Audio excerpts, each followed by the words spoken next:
আজকে কথা বলবো একটি অফবিট ট্যুরিস্ট প্লেস সামসিং সম্বন্ধে।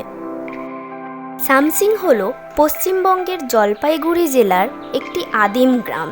এর মূল আকর্ষণ মূর্তি নদীর তীরে মনোমুগ্ধকর চা বাগান।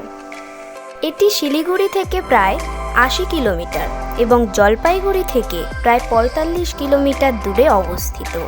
যদি শিয়ালদা বা হাওড়া স্টেশন থেকে যেতে চান তাহলে নামতে হবে নিউ ম্যাল জংশনে।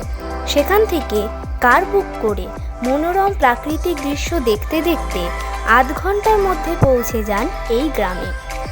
গ্রামটি ঘন বনের মধ্যে অবস্থিত, যা নানা রকমের উদ্ভিদ ও প্রাণীদের আবাসস্থল। গ্রামটির মধ্যে দিয়ে প্রবাহিত হয় সামসিং নদী, যার চলার শব্দে কর্মজীবনের সমস্ত ব্যস্ততা ভুলে যাওয়া যায়। এছাড়া এখানকার নেচার ইন্টারপ্রিটেশন সেন্টারে গিয়ে স্থানীয় বন্যপ্রাণী সম্বন্ধে জানতে পারেন। এরপর বাঘ, হাতি এবং আরও অনেক বন্যপ্রাণীর আবাসস্থল দেখার জন্য চলে যেতে হবে নেওড়া ভ্যালি ন্যাশনাল পার্কে।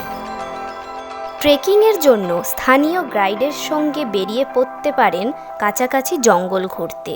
নানা প্রজাতির পাখি দেখতে পাওয়া যায় এই জঙ্গলে। মন চাইলে ছিপ নিয়ে মাছও ধরতে পারবেন সামসিং নদীতে। এখানে থাকার জন্য Samsing nature resort, WBFDC tourist lodge এবং ব্যক্তিগত হোমস্টেও আছে।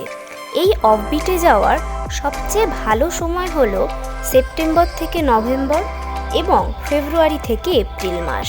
যেহেতু এখানে জনবসতি কম, তাই ছুটি কাটানোর জন্য এটি একটি আদর্শ জায়গা।